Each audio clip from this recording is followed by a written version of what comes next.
Hi, welcome to our channel where we share the most intriguing stories. When architect Seth McElroy returned home to his peaceful hillside retreat, he found a red envelope zip-tied to his gate and a war waiting inside. What began as HOA harassment over a legal pool turned into trespassing, sabotage, and a showdown that shook the whole neighborhood. I got back from Nevada late on a Thursday. The conference on fire-resistant eco-design had gone well. 3 days of nodding through panels, shaking hands with bureaucrats who smelled like new carpeting, and pretending to enjoy boxed lunches. I just wanted to get home, throw my boots in a corner, and maybe float in my pool under the stars with a cold beer. Sonoma County air has a way of making you feel clean again, like you've earned your silence. And I'd earned it. Pulling up the gravel driveway to my hillside property, my headlights caught something flapping on the gate like a wounded bird. A paper. No. Multiple pages in a bright red envelope, laminated and zip-tied to the chain-link fence like some kind of eviction notice for a dog. I rolled down my window and yanked it off. Notice of voluntary removal. Unauthorized construction, it read. This structure does not comply with visual harmony regulations under Cypress Hilltop Estates Covenant Article 6. Failure to remove may result in enforcement actions, fines, and administrative escalation. At first, I laughed. Out loud. Then I looked at the signature. Karen Dalton, President, Cypress Hilltop HOA. I sat there for a solid minute, rereading it under the dome light, jaw clenched so tight I could hear my molars grinding. My house doesn't belong to any HOA. That was part of the reason I bought this land 10 years ago. 6 acres of pure, beautiful, unregulated freedom. I had personally checked the parcel boundaries, zoning classifications, easements, utility rights. Hell, I even had a printed binder marked No HOA, just in case a title officer ever got clever. But here it was. A threat. A demand to remove my pool. My pool. I built that pool with my own hands, poured the concrete, laid the tile, installed a subgrade filtration system that ran on solar. Everything was up to code. County permits, environmental clearances, fire safety sign-off. Even had the fire chief himself shake my hand after I built the shielding around the solar pump. I didn't cut corners. I don't cut corners. I grabbed my flashlight and walked the path down to the pool deck. There it was, nestled into the slope, lit softly by the underwater LEDs I'd buried behind native stone. I stood there for a moment, letting the rage settle in.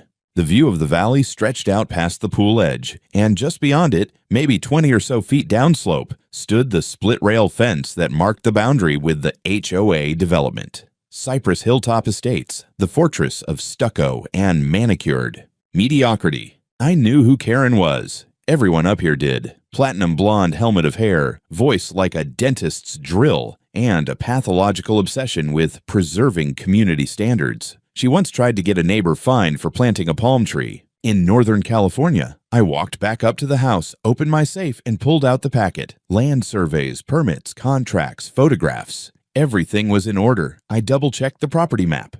The pool sat 23 feet inside my legal boundary. That HOA had no jurisdiction, period. Still, I couldn't shake the feeling of being violated. Out of curiosity, or maybe spite, I checked the feed from my security cameras. The pool deck had motion-triggered surveillance hooked into cloud storage, more for wildlife than humans. But still, and there they were. 3 people, middle of the night. 2 men and a woman. Flashlights, clipboards, tape measure. One of them even knelt down and measured the distance between the edge of my pool and the slope. Then a familiar nasal voice caught clear as day by the mic. 23 feet, just like I thought. We can challenge the visual intrusion. It disrupts the slope integrity. It was Karen. I paused the video and stared at her smug silhouette frozen in time, midpoint. There was something about the way she gestured with her phone, like she was staking a claim on the moon. Like she believed she had a right to tell me what I could build on my land. That's when I knew. This wasn't a mistake. This wasn't a mix-up. This was war. And she'd started it. The next morning, I didn't waste time. I brewed my coffee extra strong, opened my laptop, and logged into the Sonoma County Department of Consumer Protection and HOA Oversight. There it was. A beautiful bureaucratic link labeled Submit HOA Misconduct Complaint. Click. I uploaded everything. Property lines, satellite imagery, construction permits, environmental impact reports, my architectural license. Hell, I even included the invoice from the pool tile supplier, because why not? Let them see how far I'd gone to do things the right way. Then I dropped the nuclear payload, a time-stamped security video of Karen Dalton, self-proclaimed neighborhood overlord, trespassing on private property in the middle of the night with two goons, tape measure in hand, muttering about visual slope. Intrusion. The footage was clean. Her voice, unmistakable. Her entitlement, undeniable. The complaint portal had a details field. I typed, "I am not and have never been a member of Cypress Hilltop Estates HOA. My land is a legally defined, separately zoned parcel outside of their jurisdiction. The attached documentation demonstrates willful harassment, unauthorized access to private land, and a false attempt to enforce rules that do not apply. I am requesting immediate investigation of the HOA's actions and the conduct of its president, Karen Dalton." Then I hit send. Less than 10 minutes later, my phone buzzed. Email confirmation. "Your complaint has been received and assigned to case number 1147. Game on." But it didn't stop there. I called Mitch Landon, a land use attorney I'd worked with on a vineyard rehab outside Napa. The man knew zoning law better than he knew his own kids' birthdays. Karen Dalton. Oh, Jesus. That woman again? Mitch sighed before I even finished explaining. I've had 3 cases involving her HOA in the past 2 years. One guy she threatened for having a gray mailbox. Gray. I chuckled. Well, now she's trying to tear out a permitted fire-safe pool because it disrupts visual harmony. Of course she is. Listen, send me everything. And I mean everything. I'll prep a cease and desist letter before lunch. And if she keeps pushing, we can escalate. I hung up and exhaled through gritted teeth. I didn't want to go nuclear, but something told me Karen only understood power plays. And I wasn't about to let a Stepford tyrant bulldoze me with fake bylaws and oversized sunglasses. Later that afternoon, while I was checking irrigation sensors down near the lower orchard, I saw a dust trail curling up the access road. A white Ford Explorer. Government plates. A man stepped out. Late 50s. Thin clippered, button-down shirt, sunburned neck. The county inspector, he introduced himself as Rick Polani from the Office of Code Compliance and Planning. "Hi, Mr. McElroy. Just need to walk the site," he said, polite but all business. "We received a complaint from the Cypress Hilltop Estates HOA about an allegedly non-compliant structure, specifically your swimming pool." Of course, I nodded, trying to keep my expression neutral. "Sure, just a heads up. I already filed a countersuit this morning, including surveillance of trespassing by that HOA's president, so I hope you brought a fresh clipboard." That earned me a faint smile. We walked the site together. I showed him the original county permits, the stamped plans, the approved fire clearance letter. Every piece of paper had a signature, a date, and a file number. Rick took his time, measuring the distance to the HOA boundary. 23 feet, precisely, not even close to an encroachment. He paused at the edge of the slope and looked back toward the development beyond the fence. "You aware they submitted a site diagram claiming this pool sits within a buffer zone shared with Cypress Hilltop?" he asked. I raised an eyebrow. "I assume they drew it with crayons and a cocktail napkin?" He chuckled. "Not quite. They submitted an altered GIS map. Claimed your parcel overlaps a visual easement zone, something about preserving slope harmony for elevated parcels." I blinked. "Is that even a thing?" Rick shrugged. "Not under county code. We have slope stability regs, fire break regs, erosion control, nothing about view harmony. That's HOA nonsense. But now that they've filed it, we have to do a follow-up. Of course, bureaucracy always needs a second lap." He glanced again at the clean lines of the pool and then at my documentation. "Honestly, this looks tight, but I'll have to put it under pending site review until my department clears it formally." I nodded. "Let me know if you need anything else. And if Karen calls again, tell her my pool isn't a billboard. It's not here for her visual satisfaction." He cracked another smile. "Will do." After he left, I sat on the edge of the pool with my boots dangling over the water, watching the sun slip behind the hills. There was something surreal about all this. I'd followed every rule, dotted every I, triple-checked every drawing, and still, somehow, I'd become the villain in a suburban HOA soap opera. But I wasn't backing down. Not when I was this right. By the following Monday, I was restless. I'd done everything by the book, sent my complaint, looped in legal, and cooperated with the county. But something about Karen's nerve, Her total confidence in falsifying documents and walking onto my land like it was her garden club project wouldn't let me sleep. I decided to dig deeper. That morning, I brewed a thermos of black coffee, opened my laptop, and pulled up the Sonoma County Public Building Permit Map, an open access GIS system I'd used dozens of times for client work. It's clunky, designed like it was last updated during the Bush administration, but it gets the job done. I typed in Cypress Hilltop Estates. Hundreds of parcels lit up. I scrolled through permits, one by one, parcel by parcel, methodically combing through roofing jobs, solar installs, patio extensions, pest fumigation, boring stuff, until I hit parcel number 347C, Karen Dalton's property. There was a 2-story residence, standard stuff, and then a structure tagged in the corner of the lot, a multi-purpose shed. No permit application, no variance request, nothing. I zoomed in. The structure extended beyond her parcel boundary line and into a shaded buffer zone labeled Fire Response Clearance Zone, not for development. Now we were in my territory. I pulled historical imagery, satellite photos, aerial scans, even a topographic LiDAR overlay. That shed hadn't existed 4 years ago. But 2 years ago, there it was, clear as day. Popped up sometime between March and July. I even found a drone photo from a real estate listing 2 houses over. The shed in full glory, complete with AC unit and a satellite dish. It wasn't a shed, it was a damn office, with a mailbox and garden path. I called Mitch again. "Tell me you're sitting down," I said. "Karen's got a building encroaching 7 feet into county fire clearance land. 0 permits." He exhaled sharply. "Can you prove when it was built?" "Give me an hour," I said, already compiling a dossier thicker than a congressional ethics report. By late afternoon, I had a timeline of satellite imagery, the LiDAR slope overlay showing the intrusion, parcel surveys cross-referenced with county maps, images from neighboring real estate listings, and, best of all, a code enforcement citation from 3 years ago denying her a permit for any auxiliary structure over 200 square feet on that parcel due to grade slope and fire access. So what did Karen do? She built it anyway, on protected land.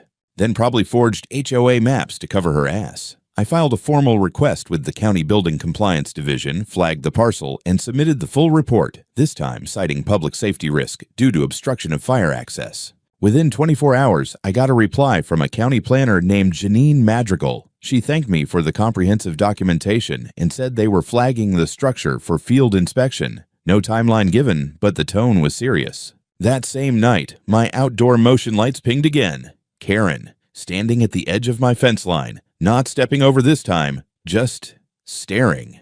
Her silhouette caught by the infrared camera like something out of a true crime documentary. Arms crossed, motionless. I didn't move, just watched the live feed. She stood there for maybe 3 minutes, then turned and walked off into the dark. She knew someone was coming for her now.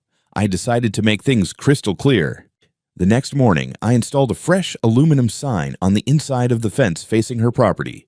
Private property, not under HOA jurisdiction. Trespassers will be prosecuted. Subtlety wasn't going to cut it anymore. It started with a white county vehicle pulling up in front of Karen's house. From my office window, 2nd floor, northeast facing, I had a perfect view across the tree line, right down into the manicured absurdity of Cypress Hilltop Estates. I wasn't spying. I was observing. Call it strategic architecture. 2 inspectors stepped out, clipboards, neon vests, county badges. One of them I recognized from his ID in a previous email, Janine Madrigal. The other was some younger guy, maybe a trainee, lugging a digital measuring device and looking like he'd rather be anywhere else. They rang Karen's doorbell. She answered in full HOA regalia, beige slacks, pearl earrings, and that strained perma smile she wore like war paint. From this distance, I couldn't hear the words, but I could read body language like a screenplay. Janine gestured toward the back of the property. Karen's smile didn't even flinch. She waved a hand casually like, "Oh, that old thing. Just a humble tool shed." I could see her posture shift, arms crossed tighter, foot braced on the step like she was drawing an invisible line. But the inspectors weren't there for pleasantries. They walked past her, right around the side gate.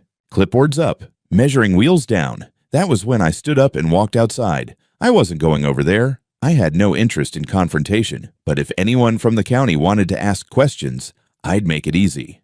They didn't come. They didn't need to.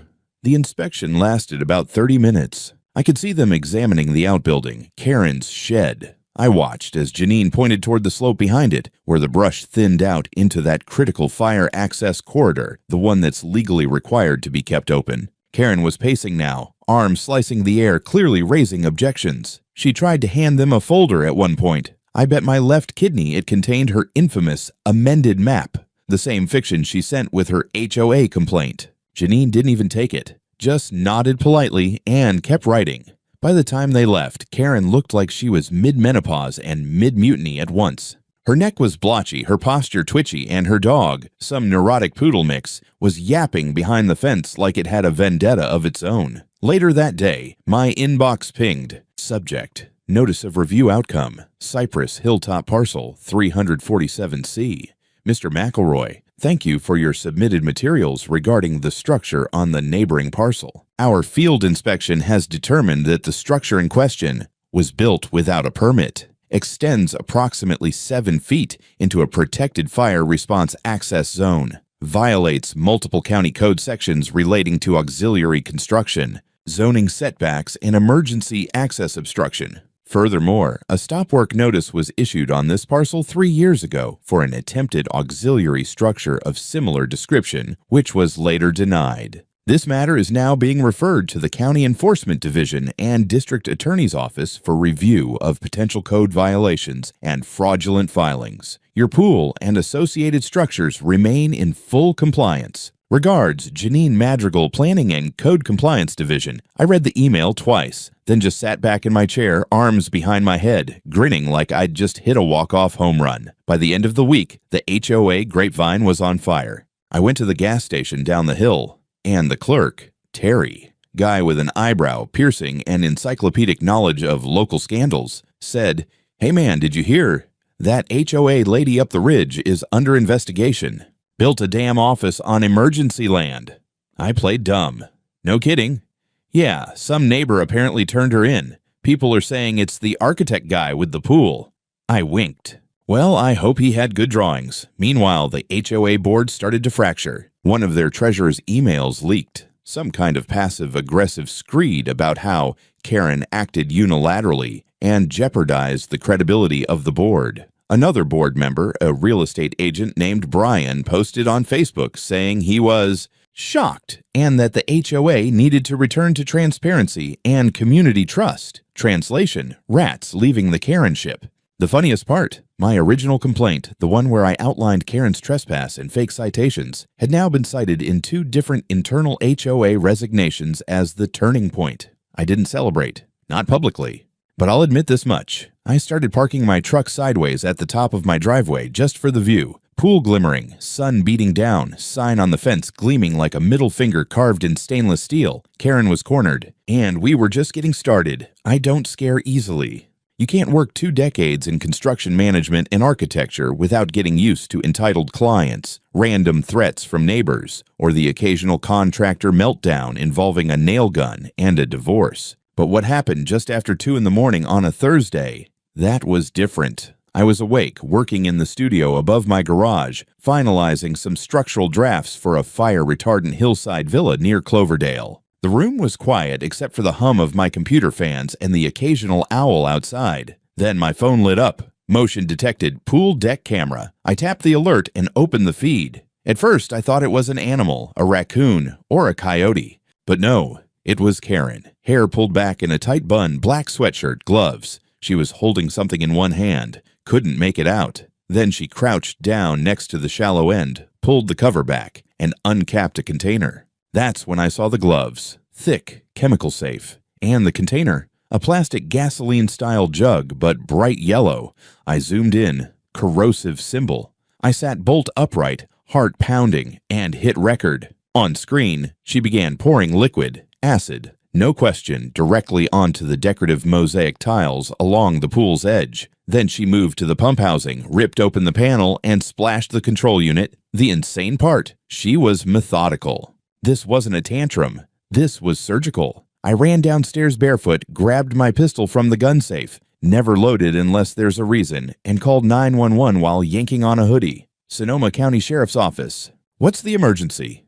My name's Seth McElroy. I've got a woman on my property right now committing felony vandalism with corrosive chemicals. I have her on camera. This is an active crime. I need deputies dispatched immediately. Is the suspect armed? No, but she's got acid, and she's destroying an electrical panel. Address. I rattled it off and added, and tell the responding unit she's trying to flee. Looks like she's heading down the South Slope Trail, probably toward the Cypress Hilltop Access Road. The dispatcher kept me on the line as I checked the second cam. Sure enough, she was hauling a duffel bag over her shoulder, stumbling over the rocks behind my tool shed. The sheriff's SUV pulled up within 6 minutes. I flagged them down near my gate, pointed toward the trail. They caught her half a mile out trying to exit onto a fire road, panting and covered in sweat. They cuffed her on the spot. The deputy who came back to brief me looked genuinely bewildered. She had a gallon jug of hydrochloric acid, a box cutter, rubber gloves, goggles, and a manila folder full of printed property maps. Yours. He held up the folder in a clear evidence bag. My lot lines were outlined in red. The pool was circled with the words, cut tile, remove pump panel scrawled in marker. I shit you not. She'd literally written demolish by hand in all caps along the edge. I asked to see the damage. It was worse than I expected. The acid had eaten through a 3-foot section of the tile border. The mosaic, blue and gray hand-laid travertine I had shipped from Italy was bubbling, hissing. Part of the solar pump casing had melted. The wires were still sparking. She'd tried to destroy the system at the power source. The deputies took my statement, then had me email them the full security footage. I gave them access to the cloud drive. At one point, one of the younger officers shook his head and muttered, "Man, this is like some Breaking Bad shit." Karen apparently refused to speak without an attorney. They arrested her for trespassing, felony vandalism, attempted sabotage of a utility system, and use of hazardous chemicals without a permit. She was booked before dawn. By morning, the story had already leaked. A neighbor texted me a photo someone had taken of Karen in the back of the squad car, face pale, hair in disarray, her hoodie stained at the cuffs. Another resident from the HOA posted an unofficial community update on Facebook that read like a PR disaster drafted by a raccoon. We are aware of a regrettable incident involving one of our members. This individual's actions do not reflect the values of the Cypress Hilltop Estates HOA. No kidding. Mitch, my attorney, was on the phone before I could even call him. "She's fucked," he said flatly. "We're filing civil. Let the county handle the criminal, but I want damages for 1, vandalism, 2, trespass, 3, equipment loss, 4, emotional distress." I didn't argue. My hands were still shaking, and I couldn't get the image of her crouched over my pump housing like some kind of sociopathic pool technician out of my head. That afternoon, I did one last thing. I took the busted mosaic tile she'd destroyed, framed it in a shadow box, and wrote in gold marker across the glass, "Nice try." I hung it in my office, right above the original stamped permit. They charged her with 4 felonies. I got the call from the district attorney's office 2 days after the arrest. The prosecutor's name was Monica Ellis, and she didn't mince words. "She's being arraigned tomorrow," she said. "You'll be notified when we set the court dates for preliminary hearings. In the meantime, I'd advise you and your legal counsel to file your civil claim as soon as possible. We'll be moving fast." Fast was good. I liked fast. Mitch was already 10 steps ahead. He had the complaint drafted by that afternoon. Trespassing, vandalism, destruction of personal property, malicious intent, and emotional harm. We tacked on an assessment for the destroyed solar unit and a conservative estimate on the pool tile replacement. Grand total, $470,000 plus legal fees. The criminal case and civil suit were separate but connected. And thanks to the footage, the physical evidence, and Karen's CSI-worthy blueprint of sabotage, both were ironclad. No ambiguity, no wiggle room. The first court appearance was surreal. Karen showed up in a gray pantsuit 2 sizes too big and heels she clearly hadn't worn in a decade. Her hair, normally sprayed into a shellacked helmet, hung limp and defeated. No pearls, no clipboard, no condescension. Just a terrified woman realizing she'd stepped over a cliff in slow motion. The arraignment was short. Plea entered, not guilty on all counts. Her attorney, a sweat-glazed, dead-eyed type named Denny Holbrook, argued she had been emotionally distressed by the visual pollution of the pool and had suffered a temporary lapse in judgment. The judge, a woman in her 60s with no time for theatrics, raised an eyebrow and said, "Your client trespassed, committed premeditated property damage, and brought hydrochloric acid onto someone else's land. That doesn't sound like a lapse. That sounds like a plan." Bail was set at $50,000, which Karen posted within the hour. Apparently, even sociopathic HOA tyrants have rich husbands or well-fed retirement accounts. While the criminal system churned forward, my civil case hit like a brick to the temple. We filed in Sonoma County Superior Court, and the suit became public. The press picked it up instantly. A headline in the Santa Rosa Times read, "Architect sues HOA president for chemical attack on eco-friendly pool. She tried to melt it. Literally," he says. I did one interview, just one. A quiet sit-down with a local news station where I explained the whole thing. How my property was outside HOA jurisdiction, how the pool was fully permitted, and how I'd been harassed, threatened, and finally attacked. They aired it that same evening. I kept it measured, calm, no theatrics. But the response? Explosive. Emails flooded in from strangers, some with similar horror stories, others just thanking me for finally punching back at the unchecked insanity of HOA rule. One guy even offered to make me a t-shirt that said, "My pool, my rules." I politely declined. Then came the discovery process. Oh, the discovery process. Karen's HOA emails were subpoenaed, and that's when the dam burst. Over 300 messages from the past year, and they painted a picture of a woman slowly unraveling in real time. In one, she wrote to a board member, "The slope view must remain consistent." That architect thinks just because he's not technically in the HOA, he can pollute our ridgeline with exposed concrete. It's an aesthetic attack. In another, "If the county won't act, then I'll handle it myself." She had created her own doctrine of visual authority, not just over her HOA, over the land around it, over me. But the worst part, it wasn't just her. Several HOA board members had approved of her plan to pressure him until he removes it voluntarily. They even funded the original site survey that was used to falsify the boundary encroachment claim. I was no longer just suing Karen. Mitch amended our complaint to include the HOA itself. This time, it wasn't just about acid and property damage. It was about conspiracy, fraud, and abuse of organizational power. At the next court appearance, their entire legal team showed up with color-coded binders, a manila folder army. They tried to argue that the HOA acted in good faith based on unclear zoning and long-standing visual covenants. The judge cut them off. "Your bylaws do not supersede county zoning. You have no jurisdiction over his land, and you do not get to harass, threaten, or chemically assault people because you don't like their view." The courtroom was packed that day. Journalists, neighbors, some HOA members who clearly weren't sure whether they should clap or hide behind their purses. The judge denied their motion to dismiss. Trial date set, and for the first time in months, I exhaled without my fists clenched, because now this wasn't about my pool anymore. This was about taking down the whole damn game board. The trial began on a Wednesday morning in late September, Sonoma County Courthouse, Courtroom B. It was the kind of gray, overcast day that made everything feel heavier, like justice itself was dragging its feet through the fog. I wore a dark blue suit, no tie. I wanted to look like I respected the process, but not like I was playing dress-up for vengeance. Mitch, on the other hand, showed up with a stack of folders so high he had to brace it with his chin while walking through security.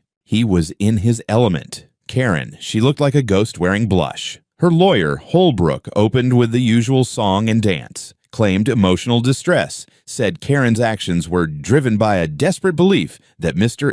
McElroy's pool posed a visual and environmental threat, said she had momentarily lost clarity and should be pitied more than punished. The jury didn't blink. Then it was our turn. Mitch didn't just argue the case. He narrated it. He laid out the timeline like it was a screenplay, chapter by chapter, trespass, false documents, manipulated maps, the acid attack, the emails. Each exhibit dropped like a gavel, timestamps, photographs, recordings. When he played the footage of Karen pouring acid on the solar pump, you could hear the entire courtroom inhale at once. But the killer blow wasn't the video. It was her own words. We introduced the emails, the ones with phrases like aesthetic attack, visual trespass, and "I'll handle it myself." And then came the HOA board messages, where her fellow officers admitted they'd supported the intimidation campaign, even funded a private survey to build a false boundary case. At one point, Holbrook stood up and objected, "Your Honor, we're veering into defamation." The judge didn't even look up from her notes. Overruled. This is foundational.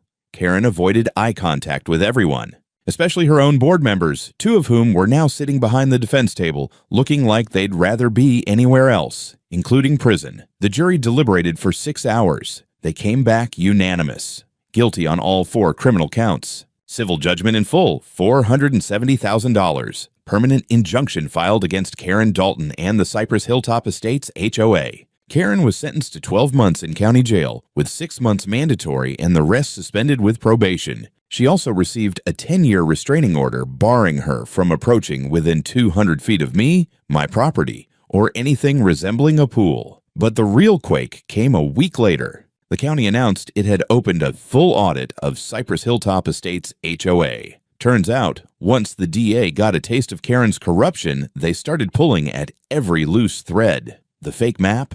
Fraud. The trespass onto my land? Criminal conspiracy. The survey they commissioned? Done by an unlicensed contractor posing as an engineer.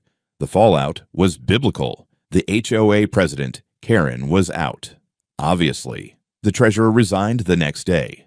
The remaining board members were sued by several homeowners for mismanagement and participation in fraud. A class action suit was filed to dissolve the HOA entirely, and in the middle of all that, I just kept living my life. I hired a local contractor to restore the mosaic. He brought in an artisan from Marine who specialized in historical tile work. Cost me a fortune, but it looked better than before. The solar pump, upgraded, now protected by a motion sensor alarm that sounds like a bear waking up angry. Mitch called me the morning after the final ruling. "You realize," he said, "you just rewrote HOA case law for half the state." I laughed. I just wanted to swim in peace. He paused, then added, "You should consider consulting. There are hundreds of people who'd pay just to learn how you beat them."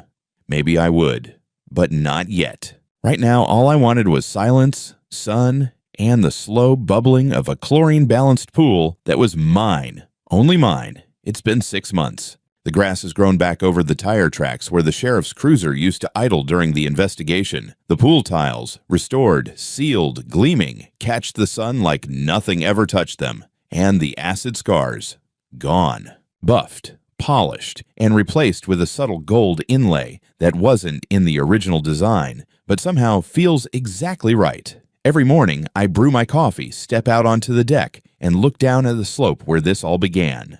The property line, my property line, is now marked by a new fence. Thicker, taller, reinforced with steel posts and a line of fire-resistant native shrubs.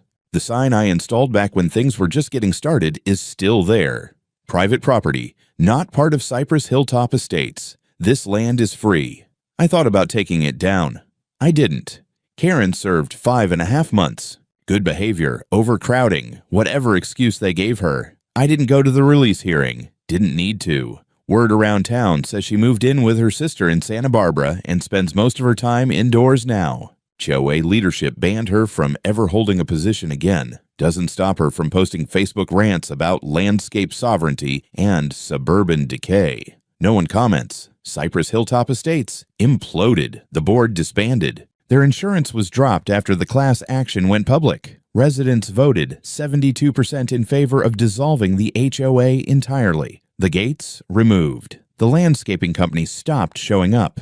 People started painting their doors bold colors again. Reds, blues, even a god-awful lime green that honestly offends me more than Karen ever could. A man down the road now flies a massive pirate flag from his balcony. Every time I drive past, I salute. The county launched a new initiative this fall, Community Zoning Literacy, funded partially by fines collected in the Dalton case. Guess whose name is cited in the program materials as a case study for abuse of power and the legal limits of HOA enforcement? That's right, McElroy vs. Dalton. I've even had people drive up here, quietly, politely, just to look at the pool. A few students from Berkeley asked if they could write a paper on the design and the legal precedent. One guy wanted to film a documentary. I said no to that one.